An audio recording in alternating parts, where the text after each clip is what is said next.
She gave birth to me, not this house. Ownership matters more than family sentiment now.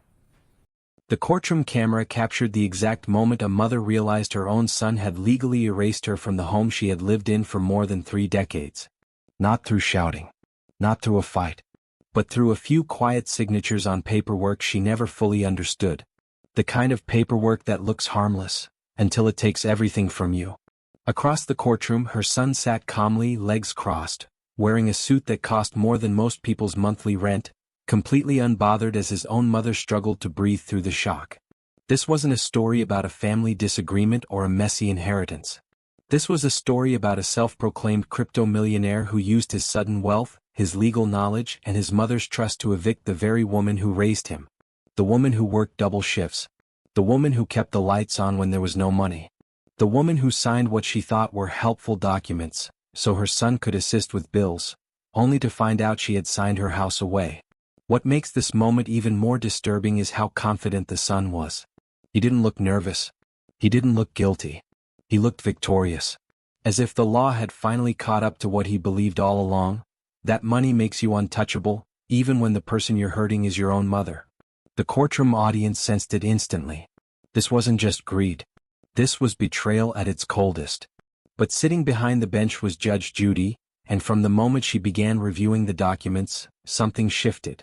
She didn't raise her voice. She didn't react emotionally. She simply went quiet. And anyone who has ever watched her court knows exactly what that silence means. Because what Judge Judy was about to uncover would not only determine who owned the house, it would expose how far this son was willing to go, and why the law does not look kindly on people who mistake intelligence for cruelty. If you believe family should never be treated like this, stay until the end, because this case does not end the way he thought it would. He didn't walk into Judge Judy's courtroom like a defendant. He walked in like an owner inspecting property that already belonged to him. Late 20s, maybe early 30s, perfectly groomed beard, hair styled with intention, wearing a sharply tailored designer suit that cost more than most people's monthly rent. He introduced himself with a confident smirk as a crypto investor and blockchain entrepreneur, the kind of titles that sound impressive but vague enough to dodge real explanation. Every sentence out of his mouth carried the same underlying message. I'm smarter than everyone in this room and I'm already winning. He spoke quickly, casually, as if this case were a minor inconvenience interrupting a busy day of trading and profit. When Judge Judy asked him direct questions, he answered with rehearsed confidence, occasionally letting out a quiet laugh, the kind that suggested the outcome was already decided. He didn't look at his mother when he spoke about the house. He referred to it clinically. The property. The asset. My investment.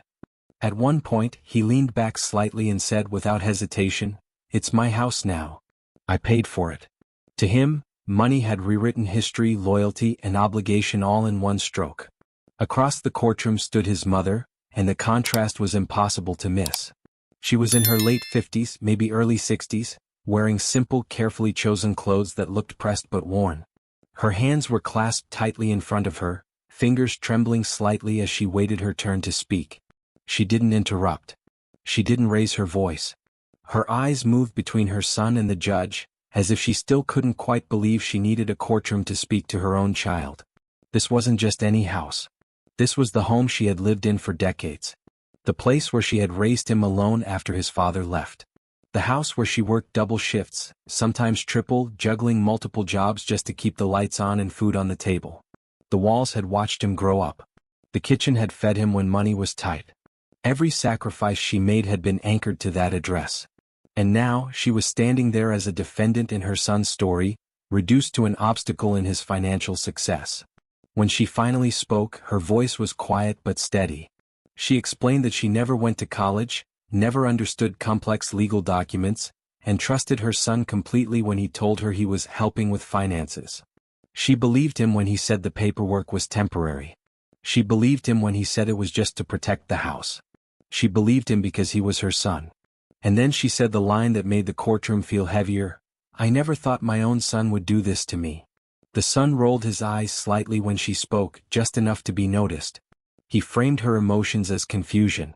He framed her fear as ignorance. He framed her heartbreak as resistance to progress. In his version of events, he was the hero who saved the house, and she was the liability who didn't understand how the modern world worked. He spoke about crypto gains, market timing, and taking control of assets, as if those words justified removing his mother from the home she had spent her life building. Judge Judy watched all of it quietly. She didn't interrupt the early arrogance. She let him talk. She let him explain. And as he continued, something became very clear to everyone watching. This wasn't just a dispute over paperwork or ownership. This was a collision between two worlds. On one side stood new money, confidence without humility, success without gratitude.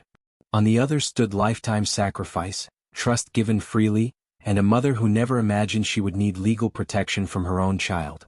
By the time the son finished speaking, the audience already knew this case wasn't about real estate. It was about power. And the imbalance couldn't have been more obvious. When it's finally his turn to speak, the son straightens his designer jacket, exhales like someone about to explain something obvious, and begins talking with the kind of confidence that doesn't come from certainty, it comes from entitlement. He doesn't look at his mother when he speaks. He looks past her, toward the judge, toward the cameras, as if this is a boardroom presentation instead of a courtroom where his own family is on trial.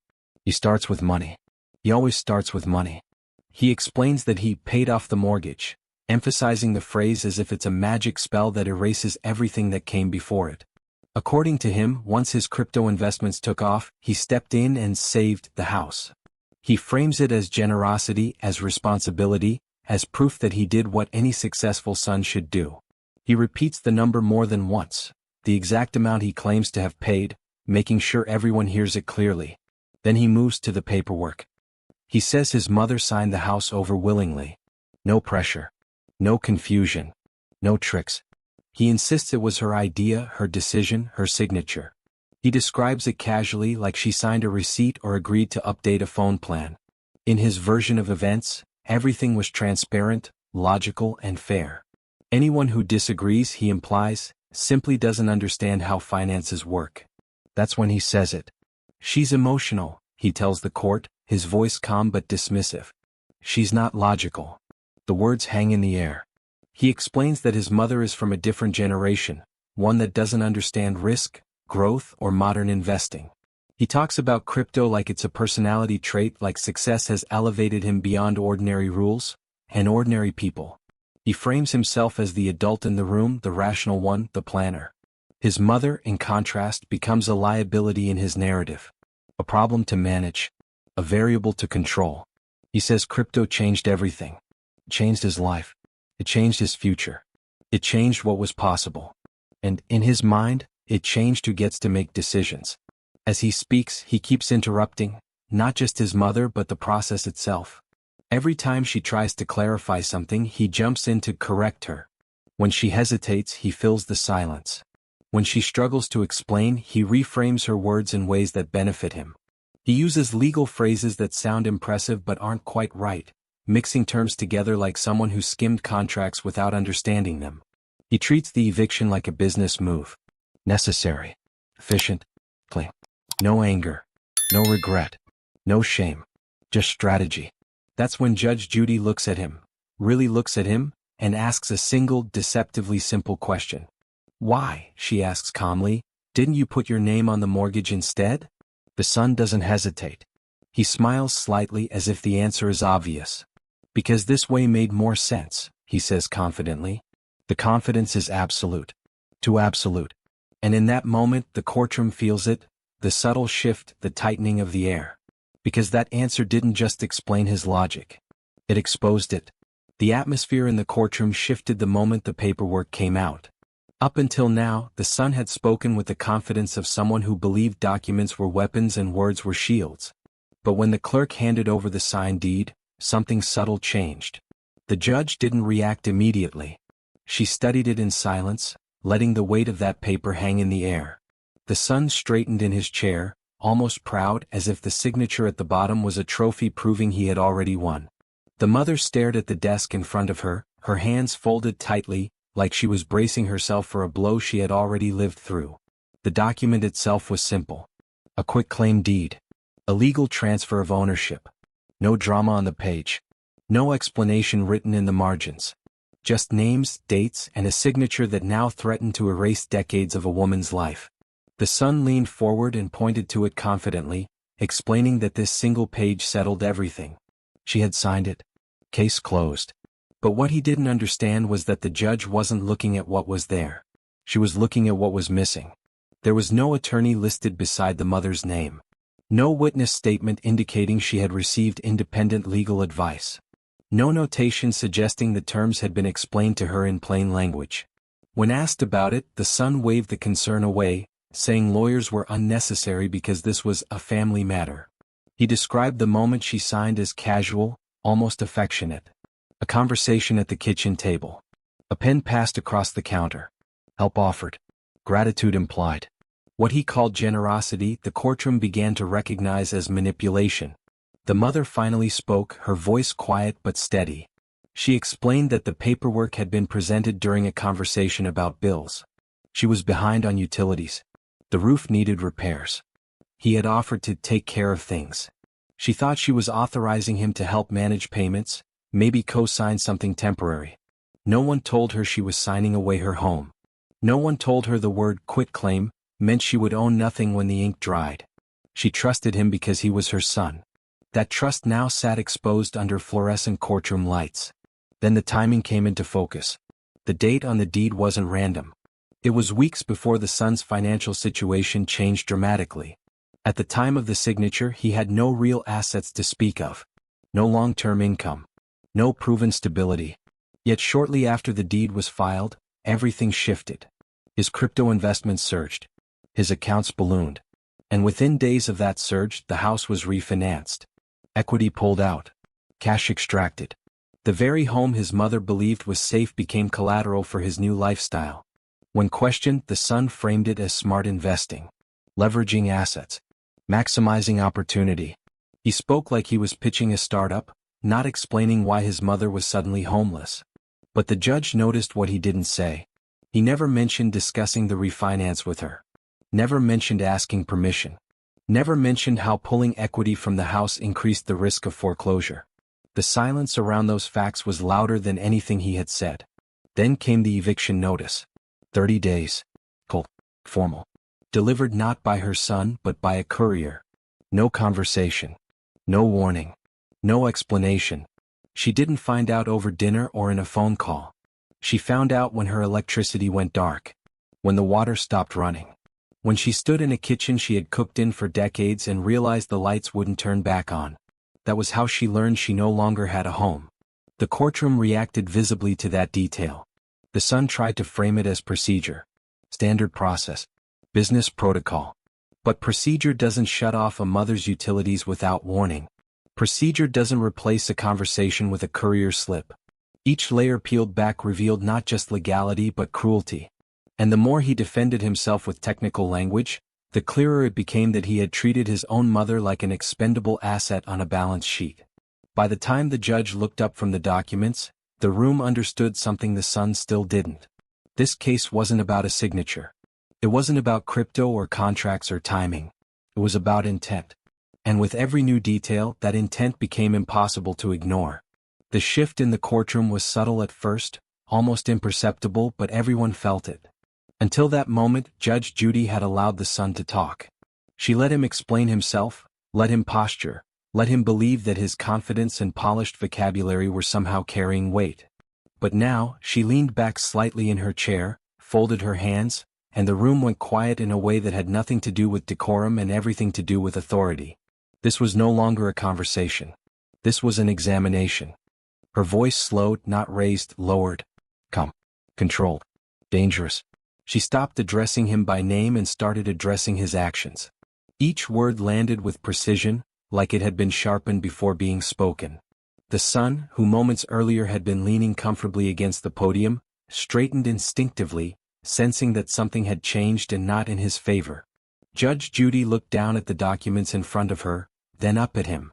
"Did you explain what this document meant?" she asked. Not aggressively. Not rhetorically. Just a question. Simple. Direct. He answered too quickly. "Of course I did. It's a standard quitclaim deed." She knew exactly what she was signing. The speed of his response betrayed him. He wasn't thinking. He was reciting. Judge Judy didn't react. She let the silence stretch for half a second longer than was comfortable. Then she turned not to him but to his mother.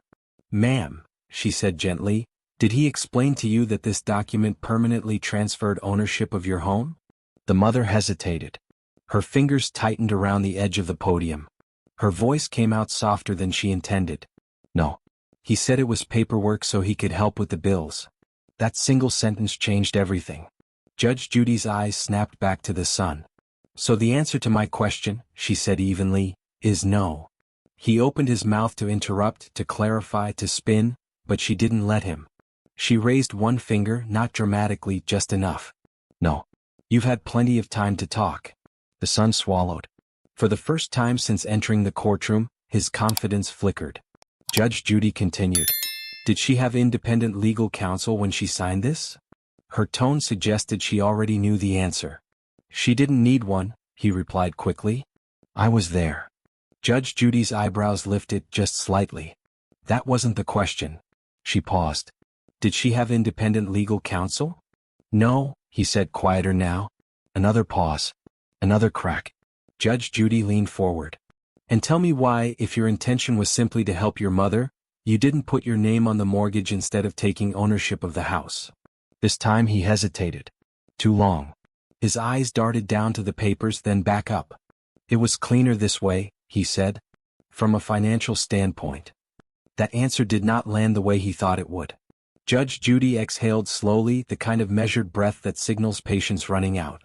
"Cleaner for whom?" she asked. "Because it certainly wasn't cleaner for the woman who lived in that house for 30 years and suddenly found herself without utilities." The son shifted his weight. "That wasn't my intention," he said, his voice losing its edge. "Things just moved quickly." Judge Judy nodded once.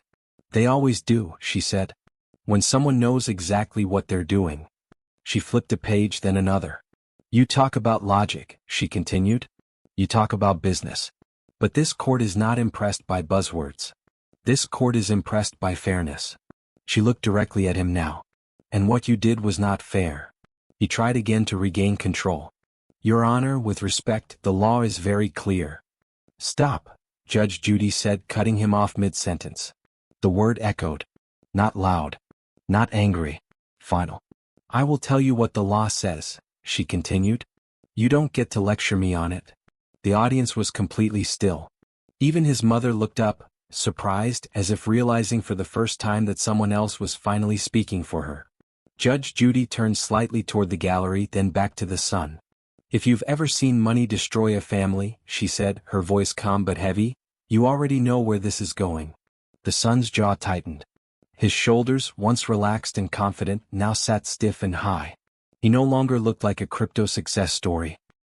He looked like a man realizing that the story he'd been telling was about to collapse, and that no amount of money, jargon, or confidence was going to save him from what came next. The room went quiet in a way that felt different from before. Not tense. Not chaotic. It was the kind of silence that settles in when everyone senses something final is about to happen. Judge Judy leaned back slightly in her chair, her eyes no longer fixed on the son, but on the woman seated beside him. The mother had been shrinking into herself for most of the hearing, hands folded tightly in her lap, shoulders drawn inward as if trying to make herself smaller. Now the judge's attention rested fully on her, and for the first time, the power in the room shifted away from paperwork and arrogance and back to the human being at the center of it all. The judge's voice softened, but only slightly. "I want you to tell me something," she said, slowly, carefully. "When you signed that document, what did you think you were signing?" The mother blinked, clearly startled by the question. No one had asked her that yet. Not her son. Not the courier. Not anyone involved in the process that stripped her of her home. Her lips parted, then closed again as if she were afraid to answer incorrectly. Her hands began to tremble. She swallowed and spoke quietly. I thought I was letting him help me with the bills." The words hung in the air, fragile and devastating. She explained that her son had come to her during a stressful period, talking about interest rates, refinancing, and protecting the house. He told her not to worry, that it was just paperwork, that she trusted him. "He said it was nothing bad," she added, her voice cracking. "He said it was so I wouldn't lose the house." Her eyes filled with tears as she looked down at her hands. I never thought I was giving it away. That was the moment the courtroom collectively inhaled. The son stiffened.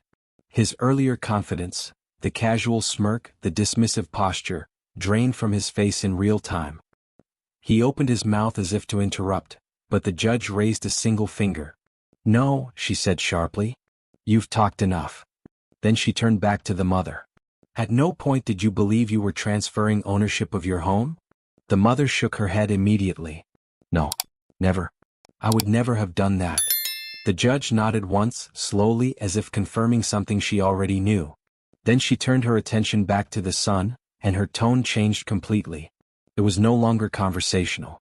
It was instructional, the way a teacher explains a hard truth to someone who has been pretending not to understand. She spoke plainly, deliberately, making sure every word landed. She explained that when someone signs a document under a fundamental misunderstanding, especially one created by a trusted family member, that consent is not informed. That trust, when abused, becomes leverage. And leverage, when used to strip someone of their property, becomes something else entirely. "What you did," she said, "was not clever. It was not entrepreneurial. And it certainly wasn't ethical." She explained that presenting a quitclaim deed during a casual conversation about helping with bills, without legal counsel, without explanation, and without transparency, was deceptive. She explained that isolating his mother from independent advice while rushing the paperwork through was predatory. And she explained, in simple language that left no room for argument, that the law does not reward people who exploit trust to enrich themselves. The son tried to regain control. He insisted she should have read the document. He argued that responsibility falls on the signer. But his voice no longer carried authority. It sounded defensive, thin. The judge cut him off mid-sentence. "Stop," she said. "You don't get to hide behind fine print when you engineer the confusion." The words hit like a gavel. His shoulders slumped. He stared down at the table, jaw clenched, realizing too late that the strategy he thought was airtight had collapsed. The mother broke down then, quietly at first, then openly. Tears slid down her face as years of trust, sacrifice, and betrayal surfaced all at once. Someone in the gallery audibly gasped. Another shook their head in disbelief. The emotional weight of the moment was undeniable. This wasn't just a legal dispute anymore. It was a reckoning. A son confronted with the reality of what he'd done, and a mother finally heard. The judge looked back at the mother, her expression firm but compassionate. "You didn't lose your house," she said. "And you didn't fail." Then she turned once more to the son. "But you did." The room remained silent as the meaning settled in. His confidence was gone. His posture collapsed inward, the image of a man who had just realized that money and clever paperwork couldn't protect him from the truth. This was the moment everything changed. The moment the case stopped being about crypto profits and legal loopholes, and became about accountability. The courtroom had chosen its side long ago, but now the law had spoken too. The ruling came quietly. No theatrics. No raised voice. Just the sound of papers being aligned on the bench as Judge Judy looked down at the documents one last time, then back up at the man who had walked into her courtroom so sure of himself. The confidence that once radiated from him was gone now, replaced by a stiffness in his shoulders and a tightness in his jaw. He already knew. Everyone in that room knew. This case had turned and there was no way back. Judge Judy began by stating the facts plainly.